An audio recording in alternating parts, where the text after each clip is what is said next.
नमस्कार दोस्तों।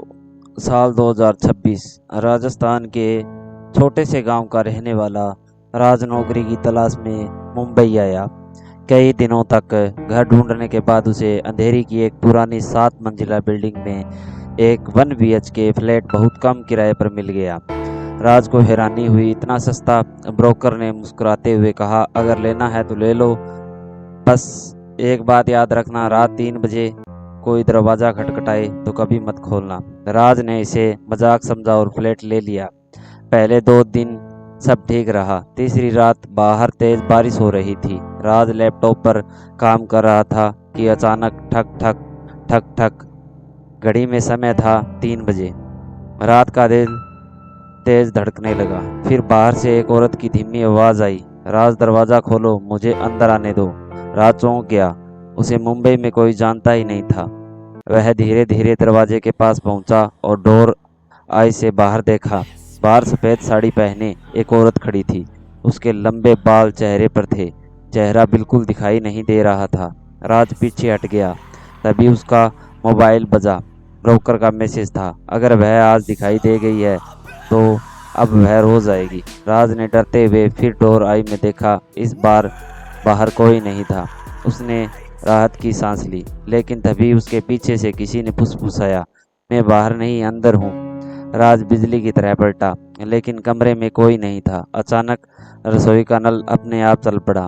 बाथरूम का दरवाजा धीरे धीरे खुलने लगा और पूरे घर की लाइटें झपकने लगी। राज डरकर पूरी तरह डर गया और सारी रात जागता रहा। सुबह होते ही उसने पड़ोसियों से पूछा, क्या इस फ्लैट में पहले कोई रहता था? सभी के चेहरे उतर गए। एक बुजुर्ग बोले, 4 साल पहले यहाँ एक लड़की रहती थी, उसका नाम नेहा था।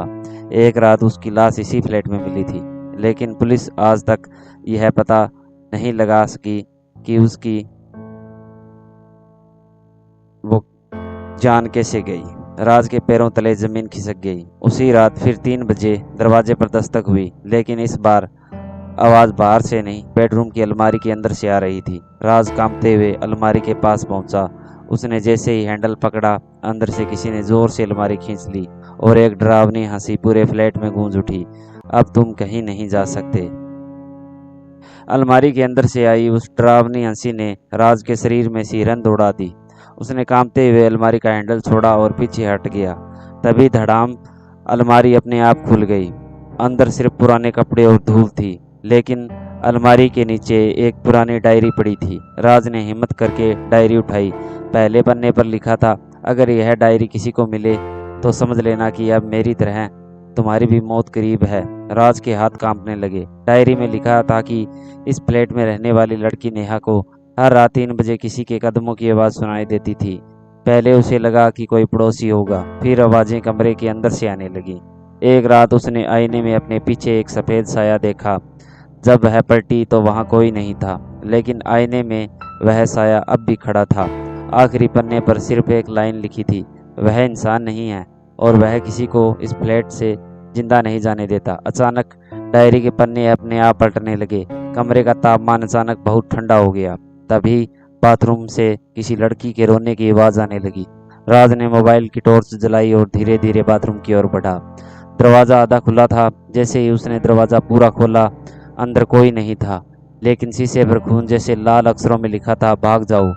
राज घबराकर पीछे हटा। तभी पूरे घर की लाइट चली गई। पूरा फ्लैट अंधेरे में डूब गया। सिर्फ मोबाइल की टॉर्च जल रही थी। उसी रोशनी में उसे कमरे के कोने में कोई खड़ा दिखाई दिया। सफ़ेद साड़ी, झुका हुआ सिर, लंबे काले बाल। वह धीरे धीरे अपना सिर ऊपर उठाने लगी। उसकी आंखें पूरी तरह काली थी और होठों पर एक भयानक मुस्कान थी। राज चीखता हुआ दरवाजे की ओर भागा, लेकिन मुख्य दरवाजा खुल ही नहीं रहा था। तभी पीछे से वही औरत बोली, अब तुम भी यहीं रहोगे। राज ने पूरी ताकत से दरवाजे को धक्का मारा। अचानक दरवाजा खुल गया और वह बाहर गलियारे में गिर पड़ा। जब उसने पीछे मुड़कर देखा, फ्लैट का दरवाजा अपने आप धीरे धीरे बंद हो गया और अंदर से फिर वही आवाज आई, कल रात 3 बजे मैं फिर आऊंगी। राज समझ चुका था कि यह सिर्फ एक भूतिया फ्लैट नहीं था। इस फ्लैट में कोई ऐसा रहस्य छिपा था जिसे जाने बिना वह कभी सुरक्षित नहीं रह सकता था। अगली सुबह राज ने तय कर लिया कि अब वह इस फ्लैट का सच जाने बिना यहाँ से नहीं जाएगा। वह सीधे उसी ब्रोकर के ऑफिस पहुंचा जिसने उसे यह फ्लैट किराए पर दिया था। लेकिन वहां पहुंचकर उसके होश उड़ गए। ऑफिस बंद था। पास की चाय की दुकान पर बैठे एक बुजुर्ग से उसने पूछा, यह प्रॉपर्टी ऑफिस कब खुलेगा? बुजुर्ग ने हैरानी से उसकी ओर देखा और कहा, बेटा, यह ऑफिस तो 5 साल पहले बंद हो गया था। राज के पैरों तले जमीन खिसक गई। लेकिन परसों ही तो मैंने इसी आदमी से फ्लैट लिया था। बुजुर्ग ने दीवार पर टंगी एक पुरानी तस्वीर दिखाई। तस्वीर देखकर राज के होश उड़ गए और हाथ से मोबाइल गिर गया। तस्वीर में वही ब्रोकर था। नीचे लिखा था, रमेश मेहता, 1975 से 2021। राज के शरीर में सिरन दौड़ गई। अगर रमेश 5 साल पहले ही जा चुका है तो उस फ्लैट की चाबी किसने दी उसे? उस रात राज होटल में रुक गया। उसने सोचा कि अब वह कभी उस फ्लैट में नहीं जाएगा। लेकिन ठीक 3 बजे होटल के कमरे का फोन अपने आप बज उठा। हेलो। दूसरी तरफ से धीमी आवाज आई, तुम भाग नहीं सकते। फोन कट गया। उसी समय कमरे की टीवी अपने आप चालू हो गई। स्क्रीन पर सिर्फ एक चेहरा दिखाई दे रहा था, वही सफेद साड़ी वाली औरत। वह धीरे धीरे कैमरे की ओर करीब आने लगी। अचानक स्क्रीन काली हो गई। फिर लाल अक्षरों में लिखा उबरा, फ्लैट में वापस आओ। अगले दिन राज पुलिस रिकॉर्ड देखने पहुंचा। बहुत कोशिशों के बाद उसे नेहा की केस फाइल मिल गई। उसकी मौत का कारण अज्ञात। कमरे का दरवाजा अंदर से बंद था। शरीर पर किसी इंसान के हमले के निशान नहीं थे, रिपोर्ट में लिखा था। लेकिन फाइल के अंदर एक फोटो थी जिसे देखकर राज की सांस रुक गई। नेहा की लाश के पीछे आईने में एक औरत साफ दिखाई दे रही थी। लेकिन पुलिस ने उस समय उसे नोटिस नहीं किया था। राज उसी शाम फिर फ्लैट में लौट आया। जैसे ही उसने दरवाजा खोला, पूरा घर पहले से ही ज्यादा ठंडा था।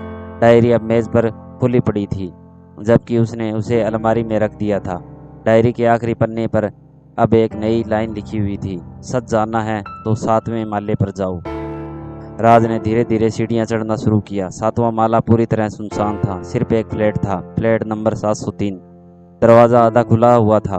अंदर से किसी बच्चे की रोने की आवाज आ रही थी। राज ने कांपते हाथों से दरवाजा खोला और जो उसने अंदर देखा उसे देखकर उसकी चीख निकल गई। कमरे की दीवारों पर सैकड़ों लोगों की तस्वीरें टंगी थी और सबसे आखिर में एक नई तस्वीर लगी थी। वह तस्वीर राज की थी। नीचे खून से अक्षरों में लिखा था, अगला नंबर तुम्हारा। राज की तस्वीर दीवार पर टंगी थी। उसके नीचे लिखा था, अगला नंबर तुम्हारा। यह राज ने जैसे ही देखा वह घबराकर पीछे हटने लगा। तभी फ्लैट 703 का दरवाजा अपने आप बंद हो गया। पूरा कमरा अंधेरे में डूब गया। कुछ ही पल बाद एक धीमी आवाज गूंजी, डरो मत, मैं तुम्हें यहाँ कुछ नुकसान पहुंचाने नहीं आई हूँ। राज ने देखा कि सफेद साड़ी वाली वही औरत उसके सामने खड़ी थी, लेकिन इस बार उसका चेहरा साफ दिखाई दे रहा था। उसकी आंखों में गुस्से से ज्यादा दर्द था। उसने कहा, मेरा नाम नेहा नहीं है, मेरा नाम माया है। राज हैरान रह गया। माया ने बताया कि लगभग 30 साल पहले इस बिल्डिंग की जगह एक पुरानी हवेली थी। हवेली का मालिक लालच में लोगों की जान से खेलकर उनकी लाशों से तहखानों में छिपा देता था। एक रात गांव के लोगों ने उसे रोकने की कोशिश की, लेकिन उसने हवेली में आग लगा दी।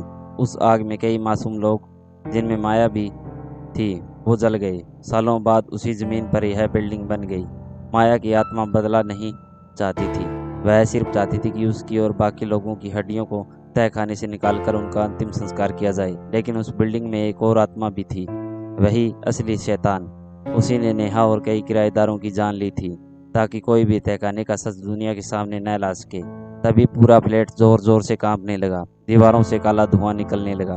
उस धुएं से एक डरावना साया बना, जिसकी लाल आंखें जल रही थी। वह घुर्राया, यह राज कभी जिंदा बाहर नहीं जाएगा। माया ने राज से चिल्लाकर कहा, तहखाने में जाओ, वहां लोहे का एक पुराना संदूक है, उसे खोलो। राज भागता हुआ बिल्डिंग के पुराने स्टोर रूम में पहुंचा। फर्श के नीचे एक छिपा हुआ दरवाजा था। उसने उसे खोला और नीचे उतर गया। तहखाने में धूल, जंग और बदबू फैली हुई थी। कोने में एक भारी लोहे का संदूक रखा था। जैसे ही उसने संदूक खोला, अंदर कई इंसानी कंकाल और एक पुरानी डायरी मिली। डायरी में हवेली के मालिक के अपराधों का पूरा सच लिखा था। उसी समय ऊपर से माया की चीख सुनाई दी। राज ने पास रखी मिट्टी उठाई, कंकालों को सामान से कपड़े में लपेटा और पुलिस को सूचना दी। कुछ दिनों बाद सभी मृतकों का विधिवत अंतिम संस्कार किया गया। उस रात पहली बार बिल्डिंग में 3 बजे कोई दस्तक नहीं हुई। माया की आत्मा राज के सामने आखिरी बार दिखाई दी। वह मुस्कुराई और बोली, धन्यवाद, अब हम सब आजाद हैं। धीरे धीरे उसकी आकृति रोशनी में बदल गई और हमेशा के लिए गायब हो गई। राज ने वह फ्लैट छोड़ दिया। कुछ महीनों बाद पूरी बिल्डिंग को गिरा दिया गया। लेकिन लोग कहते हैं कि बरसात की रातों में जहां कभी वह बिल्डिंग खड़ी थी, ठीक 3 बजे किसी पुराने दरवाजे पर 3 धीमी दस्तकें आज भी सुनाई देती हैं।